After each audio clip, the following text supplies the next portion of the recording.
Bonjour à tous, bienvenue sur la chaîne Esquisse Miniature. C'est une vidéo très courte destinée à vous aider à comprendre comment on peut éviter de poser des supports sur Cura à certains endroits.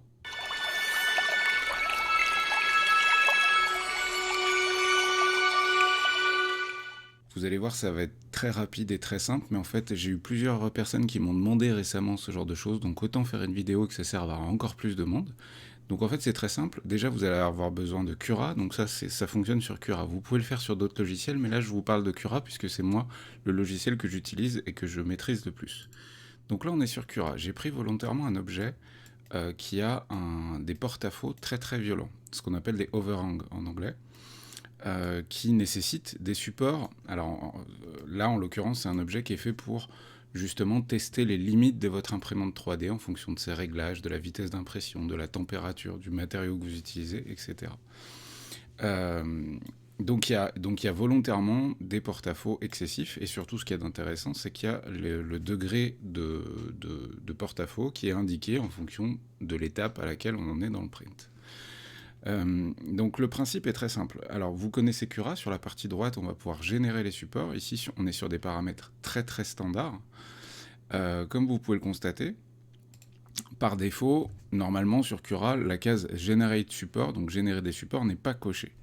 Donc vous pouvez la cocher, vous allez pouvoir indiquer Touching Build Plate, donc uniquement mettre des supports là où ça touche le plateau, c'est-à-dire que je vais vous montrer en preview. On constate qu'il pose des supports uniquement sur les parties qui touchent le plateau. C'est-à-dire que là, il y a des pieds, donc il n'y a pas de support. Donc on pourra avoir un problème potentiel à ce niveau-là, un problème de porte-à-faux, notamment dès qu'il atteint les 75 degrés d'inclinaison. Mais vous avez aussi everywhere, donc partout. Donc là, le but est de mettre des supports absolument partout, à partir du moment où ça en nécessite. Donc vous constatez que par défaut, Cura, jusqu'à 40, je crois que c'est 45 degrés, il ne met pas de support. Et d'ailleurs, on le constate bien, puisqu'entre 40 et 50, on est à peu près à 45 degrés, et du coup, il n'y a pas de support. Tout ça, c'est des paramètres que vous pouvez modifier, hein, mais c'est pas trop le sujet de la vidéo.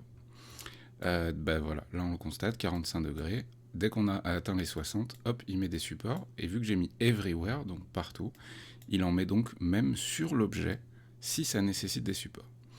Histoire de limiter le temps d'impression, de limiter aussi la quantité de matière dépensée, et de limiter aussi le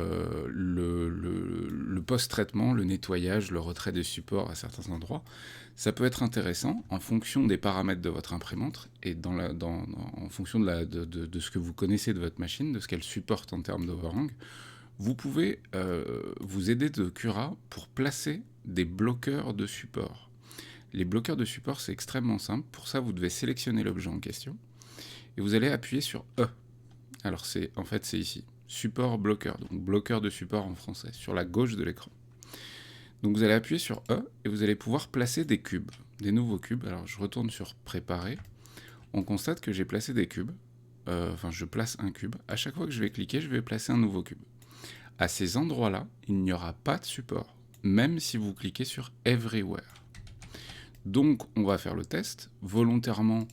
Vous voyez, ça ne pose pas de problème qui se chevauche, hein, il n'y a pas de souci. Par contre, ça va poser un problème s'il y a un écart entre les deux. Donc faites juste très très attention à ça.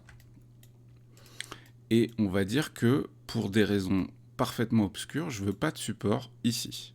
Okay, le but, hein, c'est la démarche, là, c'est de vous montrer comment ça fonctionne. Donc vous pouvez appuyer sur la touche E pour passer dans ce truc là, mais sinon hein, à gauche vous allez cliquer sur support bloqueur et à chaque clic gauche de la souris vous allez placer un bloqueur de support. Ensuite on va retourner dans Preview, donc on constate qu'on aperçoit encore les bloqueurs de support ici. On va mettre la même chose, hein, donc générer des supports de partout. D'ailleurs vous voyez je vous ai dit 45 degrés mais c'est 50 dans mes réglages. On va mettre Slice et on constate, hop, que ça marche pas. Alors pourquoi ça ne marche pas? Par défaut, en fait, j'ai pas mal de gens qui se sont arrêtés à cette étape-là, et c'est pour ça que je vous ai montré pourquoi ça marche, que ça marche pas, et je vous explique comment résoudre ce problème. Il y a pas mal de gens qui s'arrêtent à cette étape en se disant, bon bah j'ai placé les supports ici, les bloqueurs de support, ce qui fait que là, il n'y aura pas de supports qui vont monter jusqu'en haut. Le problème, c'est que un support, un bloqueur de support comme ceci, d'ailleurs pour information, une fois que vous avez placé vos bloqueurs de support, donc avec la touche E, donc on en place voilà, un nouveau ici, n'oubliez pas, et ça c'est extrêmement important, il y a pas mal de gens qui justement ne s'en rendent pas compte, vous pouvez les modifier. Donc il faut bien sélectionner l'objet en question, et vous allez modifier l'échelle de l'objet. Ok, donc vous allez l'augmenter en taille. Par défaut, c'est en uniformisation, mais vous pouvez vous servir aussi, en décochant la case uniforme, des axes X, Y et Z pour faire une forme particulière. Donc en fait, tout va se jouer là, au moment où vous allez modifier votre bloqueur de support, puisqu'il faut que le bloqueur de support couvre l'intégralité de l'objet 3D à l'endroit où vous voulez que ça bloque les supports. Comme je vous l'ai montré, ici, je slice, donc je prépare le fichier, j'ai mis mes bloqueurs de support, hop, mais ça ne fonctionne pas.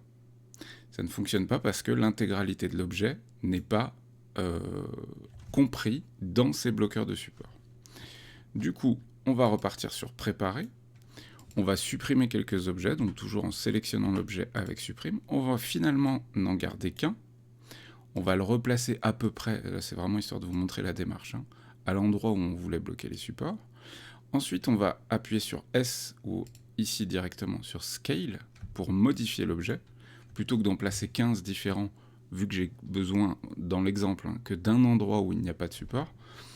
Je vais ensuite le modifier, et pour le modifier, je vais volontairement aller jusqu'à l'endroit où il faut qu'il n'y ait pas de support, tout simplement. Il faut que la partie haute aussi ne soit incluse dedans. Donc pour l'exemple, on va partir de ce principe. Là, vous constatez que l'objet sort. N'oubliez pas que cet objet-là n'existe pas. C'est important. Qu'il sorte sous le plateau ou sur le plateau, on s'en fiche. C'est un bloqueur. Vous pouvez même le ramener jusque-là. Peu importe, ça n'a pas d'importance. Ce que je vais faire pour que vous puissiez vous rendre mieux compte, c'est que je vais le placer à un endroit où de manière certaine il y aurait des supports. Donc on va dire ici. Là, de manière certaine, il y aura des supports puisque je suis à 50 degrés d'overhang. Et là, on est plutôt à 70-80. Maintenant que mon bloqueur de support touche tous les objets, toutes les parties de l'objet aux endroits où je ne veux pas qu'il y ait de support, c'est pas très clair à expliquer, mais vous avez compris le principe. Je vais ensuite appuyer sur Slice pour préparer mon objet. On voit bien que je suis en Everywhere, donc partout. Je vais aller sur Preview. Et là, on constate que l'endroit où j'ai mis mon bloqueur de support, il n'y a pas de support. Donc vous avez vu, c'était une vidéo vraiment très très courte, mais je me suis rendu compte vraiment plein de demandes que les gens se bloquent à l'étape de « je comprends pas, mon bloqueur de support, je l'ai posé, mais il y a quand même les supports ». Modifiez-le et faites en sorte qu'il tape les deux parties, le début et la fin de l'endroit où il devrait y avoir des supports. C'est vraiment une étape importante pour être sûr que ça marche, votre bloqueur de support. Cela dit, au moment où vous allez préparer un fichier et vous voulez bloquer des endroits pour diminuer la quantité de support, vraiment c'est une très bonne chose de faire ça, parce que vous allez gagner du temps de print, vous allez gagner de la matière, et vous allez gagner aussi du post-traitement, comme je l'ai expliqué, puisqu'il y aura moins d'endroits dans l'objet où on aura ces traces des supports qu'on arrache, donc à poncer, à limer, etc. Voilà, c'est une vidéo qui était relativement courte, mais j'espère que ça peut répondre à certaines questions. J'ai aucune idée de comment je vais appeler cette vidéo. Je vais appeler bloqueur de support Cura, on va dire ça. Et puis voilà, je vous souhaite bonne peinture, bon jeu, bon print, etc. Et on se retrouve très vite pour des nouvelles vidéos. Ciao, ciao!